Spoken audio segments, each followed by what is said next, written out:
to a conflict that would shape his future, and eventually, the future of an entire nation. He was no longer just a young boy from Virginia. He was becoming something more, a soldier, a leader, and one day, a legend. Part 2: War, Mistakes, and the Making of a Leader. The wilderness of North America was no longer quiet. Tension between the British and the French had reached a breaking point. What had once been a distant rivalry was now turning into open conflict. The struggle for control over land had begun, and it would soon become one of the most important wars in early American history. For George Washington, this was not just history. This was his moment.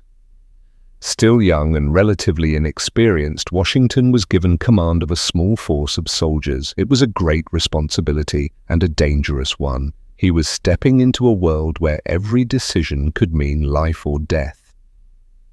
His first major military action came in 1754. Washington led his troops deep into contested territory.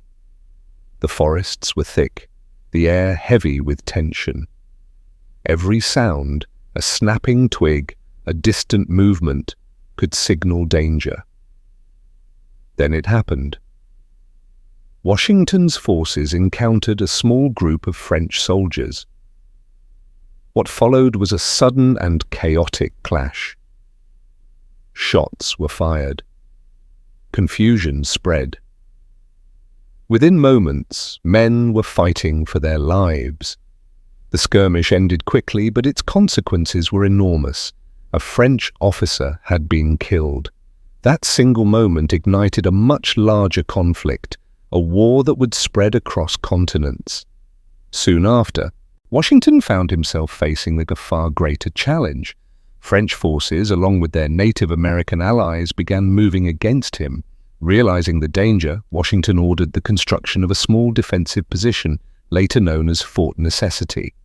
But the fort was poorly placed. Surrounded by higher ground and exposed to enemy fire, it was far from secure. When the French attacked, the outcome was almost inevitable. Rain poured down, turning the battlefield into mud. Gunpowder became damp, visibility dropped. Washington's soldiers struggled to hold their ground.